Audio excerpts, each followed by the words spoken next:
Hey guys, welcome back to my channel. If you're new here, I'm Chantel. Today I had my 3-week post-op appointment for the girlies, so I thought we could have a little girl chat and just talk about some of the things that nobody really mentions.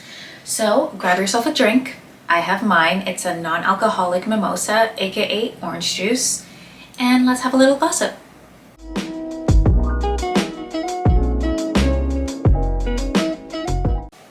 Guys, the wait 3 weeks just went by so quickly. I can't even believe it's already been almost a month, and things have changed so much since one day post-op. Like, I have just come such a long way. Even the way I look in this top, I'm gonna insert a photo of what I looked like 1 week post-op wearing this top.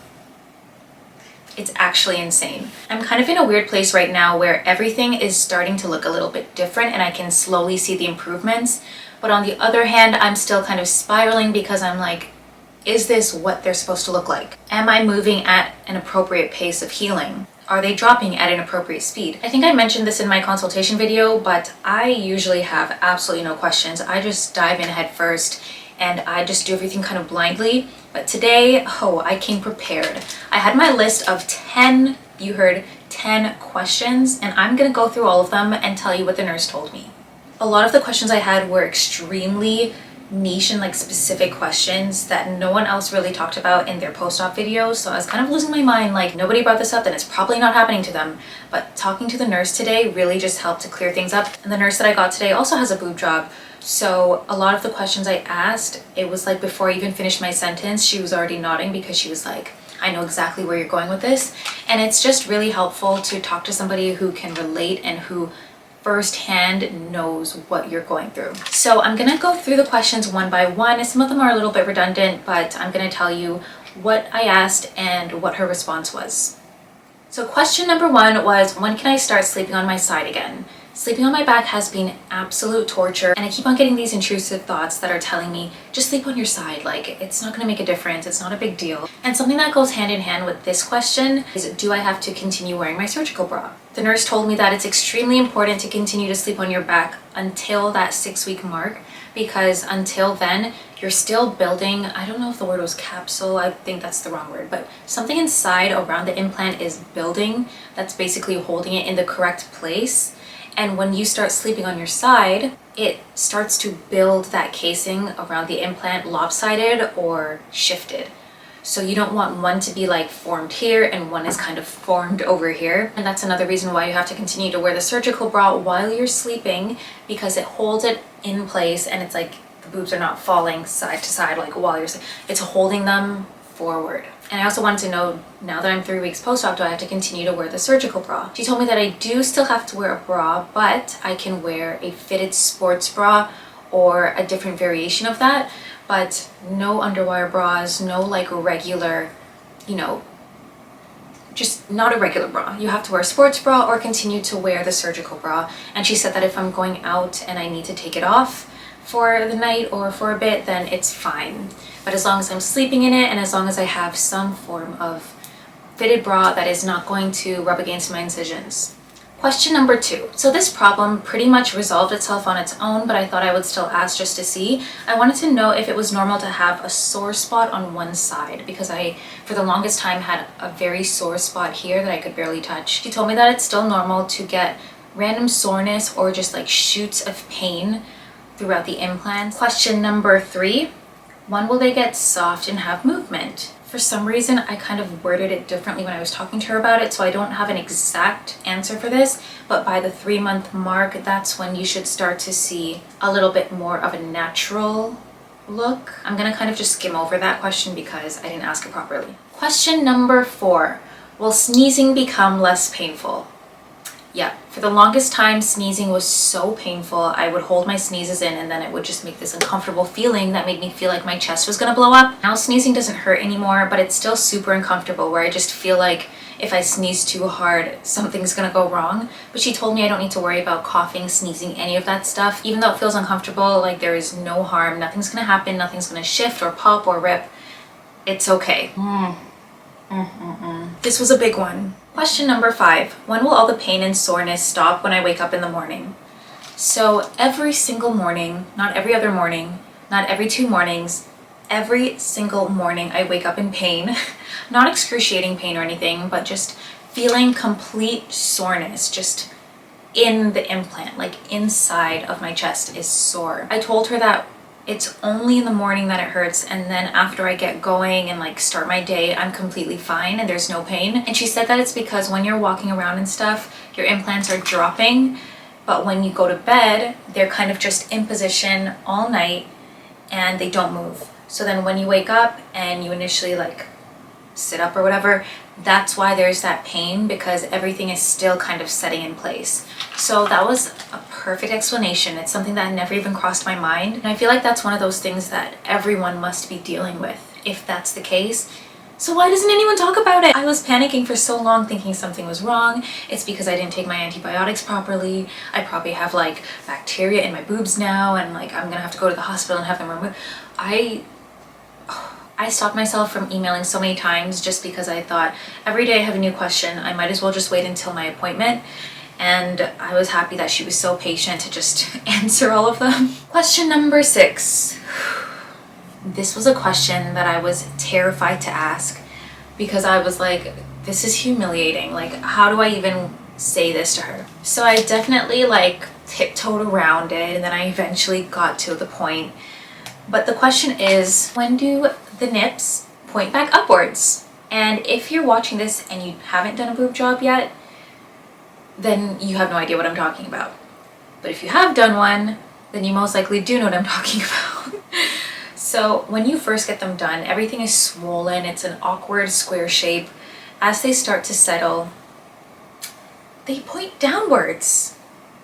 And it's really straight. Like the entire shape is weird. I said to her, like, is this normal? Does everyone go through this? She was like, yes, yes, yes, yes, yes, 100 times yes. Like, it's completely normal, and it just takes a lot of time for them to slowly go down, and then this goes up. Girl, I need a drink of orange juice. Honestly, anyone who doesn't have a breast augmentation and saw what I look like right now would probably think I just got botched. It's just such a strange process of how they take form, and it takes so long. That's so frustrating because it's like the waiting game. Every single day you wake up and you're thinking, okay, am I going to see a difference today? Am I going to see a difference tomorrow? Like, is it like you don't actually know if it's going to be okay or not? Obviously there's a very specific timeline, but in between surgery date to that 3-month mark, you're looking at yourself in the mirror every day thinking, what if? I just wish more people would talk about these things and like how it looks so strange. Question number 7, will I get a normal boob teardrop shape? Yes, that's how I wrote down the question. Because of how my natural shape was pre-op, the doctor said that I was gonna have more of a teardrop shape, so that's why I asked her about it. And the nurse told me that, yeah, because I had a lot more at the bottom, that they are gonna set like a little bit lower, but I'm still gonna have like some fullness at the top. But like I said, it's just a waiting game, and you just have to go with the flow and trust the process and see how it turns out. Question number 8, when can I use the treadmill again? This is a question that has been burning a hole through my brain. Up until yesterday, I was like holding myself back from not emailing them to ask. But I was like, you know what, I'll just wait until 3 weeks at least. The nurse did let me know that it is okay for me to use the treadmill now as long as I'm doing a slow and steady pace. I can't do anything where the implants will be going up and down or shaking side to side or anything. So, you know what, walking at a slow pace is no problem. That's fine with me. At this point, I'm taking that as a win, because I have been going stir crazy not being able to go to the gym, and I'm just happy that I'll at least be able to walk. Question number 9. The nips are always sore and my skin is peeling.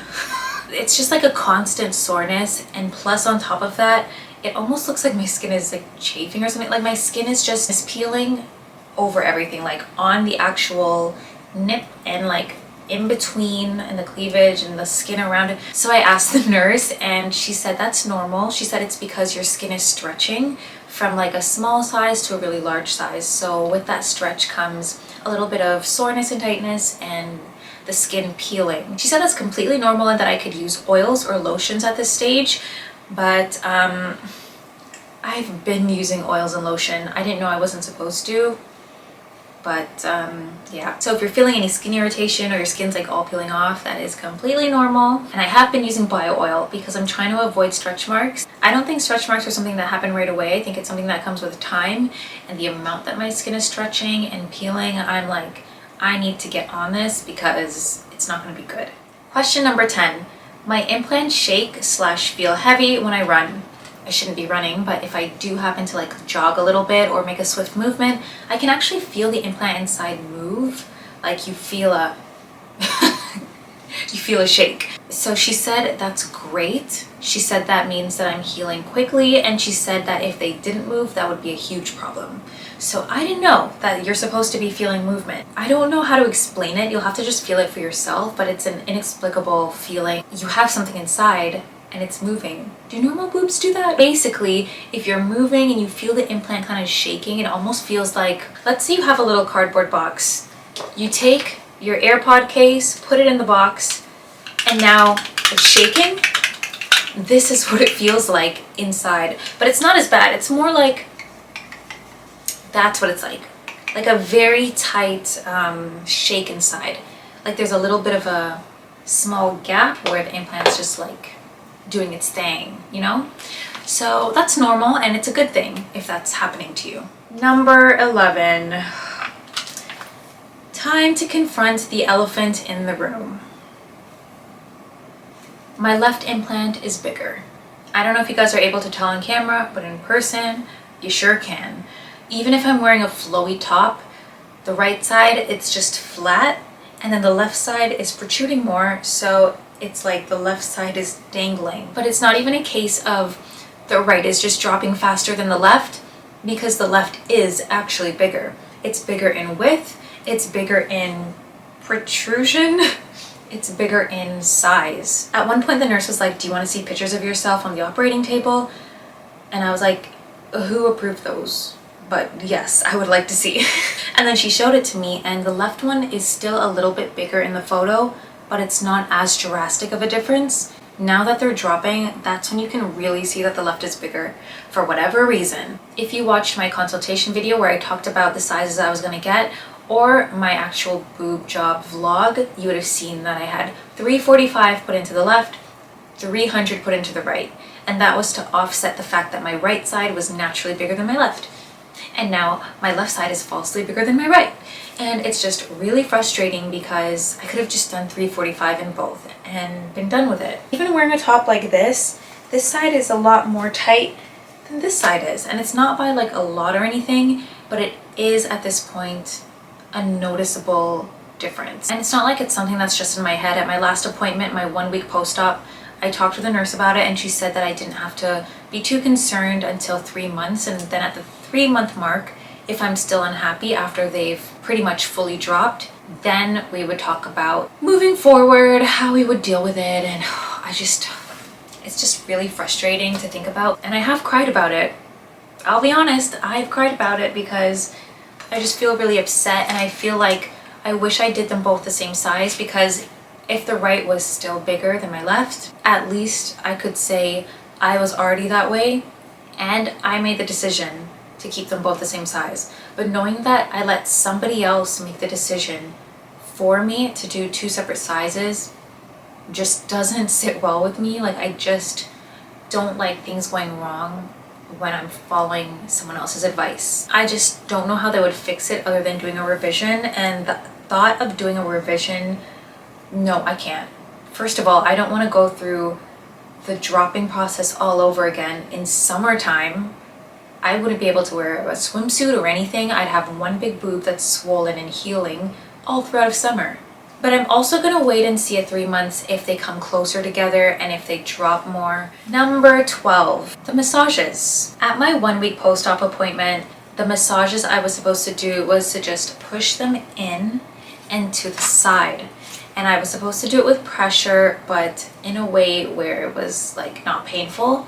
Now that I'm at the 3 week post-op mark, she said I have to be a little bit more intense with it. She said really just squeeze them as much as you can, push in. She said do as much pressure as you can until you actually feel the implant pressing down. I was like, whoa, like I'm scared it's gonna pop right out. And she's like, don't worry, just do it. And then she gave me some advice of something that she did with her implants. I'm gonna show you guys. This is a terrible example, but pretend this is a regular like pop bottle or drink bottle or something. She said take the bottle, put it on your implant right at the top, and then go against a wall and just literally lean against the wall. Yeah, that was the advice she gave to me, because she said when you're using your hands, it's really hard to just keep on pushing. So she said this is a really good way to do it, and she's like, don't worry about going too hard, like you need that pressure. So that's what I'll be doing. The nurse also said that she used to kind of push her chest against shelves. So she said she had a shelf that she would just kind of like, I don't think I have a shelf that I could do that on, so I'm gonna skip that one. But then another piece of advice was laying on flat surfaces. So laying on the ground or something and just really letting them kind of push themselves in. If I'm driving or going to bed or just chilling, I will definitely do the massages as much as possible. But I'm gonna really try to implement the bottle technique because I feel like that is really the best option. I just really want it to drop. Like I need these things to drop so that I can start wearing normal clothes. Summer's around the corner and I need to be able to wear cute clothes. And last but not least, I just want to talk to you guys about my stitches. It's not something that even crossed my mind. Like I think I saw 1 or 2 videos where people mentioned being afraid of getting their stitches out, and I was like, why would you be afraid of getting your stitches out? Like, what's the problem? And then today, she just completely took me by surprise and was like, oh, it looks like all your stitches are out, but there's one right here that's still in. And I was like, oh. And she's like, I'm gonna remove it. And I was like, oh. So then she went and got some scissors and came back and she was like cutting it. And I felt like a little tiny pull and I was like, is that the stitches coming out or did she just slice my skin? It did not hurt at all, like at all. Imagine you take a needle and you just prick, you accidentally prick your finger. That's what it feels like, except almost like a tickle. The nurse told me most of my stitches just dissolved on their own, which I didn't even know happened, to be honest. I've never had stitches before. I was not expecting that at all. And today I got my tapes off, yay! If you don't know what I'm talking about, after you get your bandages off, you still have to keep the little tape that covers your incision scar. So I got those taken off today, and she told me that I don't have to do this, but they highly, highly, highly recommend that I continue to wear tapes daily without taking them off. They're called silicone tapes and you can get it on Amazon. She told me 2 brands that are legit. A lot of people just buy any random brand from Amazon and they're either fake or they don't work. So she gave me 2 brands that I'll show you guys on the screen. I noticed her Amazon account was different, then I realized it's a business Amazon account, and the price it was showing, I don't remember, but it was something really cheap. I was looking, I'm like, oh, that's not bad. Hello? Why is it like $100 on my Amazon? Apparently the good brands are only sold in the US or on US websites, which I don't really understand, but she's the professional. I'm obviously gonna trust her and I'm not gonna go out and buy something random.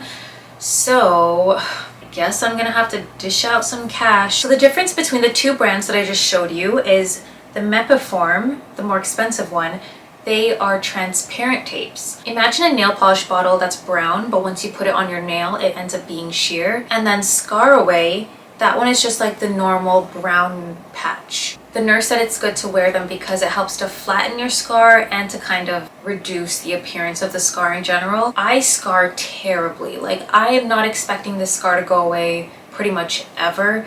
Scars last on me forever. I don't know what's wrong with my skin. Even acne scars will last like an entire year. I don't know why, but I don't really have high hopes. And she mentioned that even though the instructions say to take it off after 8 hours, to just leave it on, shower with it, dry it off, just keep it on for as long as you can until it peels off on its own, and then you can put a new one. So you don't have to like be wasteful with them, which is great because these things are not cheap. I also do want to mention that when I first did the surgery, my boobs were really high and shiny and they were rock hard. When you pushed it, there was no bounce. It was just solid.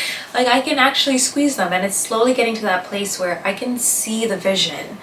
Like the light is really far at the end of the tunnel, and it's like when I'm running, the hallway just gets longer, but I continue to run because I know eventually I'm gonna get there. Like, that's where I'm at right now.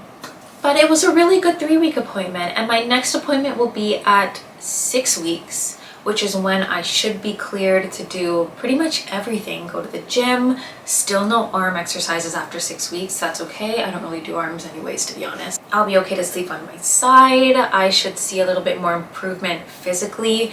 So I'm really excited for the next 3-week milestone, and I will also make a video then just to kind of keep you guys up to date and show you what's happening. I'm gonna include a couple clips from my before surgery, and I'm gonna show you 1 week after. And I didn't include these in my boob job vlog. Oh my gosh, I'm getting emotional. I'm not sad anymore, but it's just thinking about how I felt at the time that's kind of like triggering me a bit. When I took these clips exactly 7 days post-op, I literally was so depressed. Like, I was just so upset. I was like, I can't believe this. Like, what can I do now? I started doing research on how much it would cost to remove the implants. I started doing research on revisions, and just, I hadn't started the massages yet. They were still rock hard. It was only a week after. Like, I didn't give myself any grace whatsoever. I was spiraling. I just didn't know what to expect, and I thought something was wrong, and I was like, I don't want to look like this. And I was just really sad. So that's why I didn't include them in my boob job vlog video for before and after, because they look terrible. But I'm gonna post them now for you guys to see, because honestly I have come such a long way, and I just want to show people so that you know that if you look like that 1 week after your surgery, just know that you are going to start to look better as the weeks go by. And I've learned that even though it's still really stressful waiting to see the progress happen, I've learned that I have to trust the process, because you don't notice it day by day, but then before you know it, it's 3 weeks and your boobs are squishy and you're like, whoa, when did this happen? And then in my next video, when I do my 6-week post-op appointment, then I will show you guys what they look like at 3 weeks. So I'll kind of keep on that path. My piece of advice is, after your first post-op appointment, from that point forward, just keep on building your questions in your notes. You kind of forget some of the things that you want to talk about or that you're concerned about when you go to your next appointment. So it's good to just like write them down as they pop into your mind. This has been a really great chat, just talking about everything out loud and being able to share everything I've gone through. Like, it's a fun process and it's super exciting, but it's also nervous when you have questions and you don't really know who to ask, or you don't want to message the nurse every single day, right? So it's good to have videos like this out there where you kind of can just see different people's experience and what different people are going through. If you have any comments, leave them down below, because I will answer every single comment. Thank you guys so much for watching this video. I really hope you enjoyed it, and more than anything, I really hope that it was helpful, whether you have just booked a breast augmentation, whether you're thinking about doing it, or whether you've already done it and you're in the healing process and you're just a little bit lost like I am. Please remember to like this video and subscribe so that next time I post a video, you guys will be the first one to see it. Bye guys.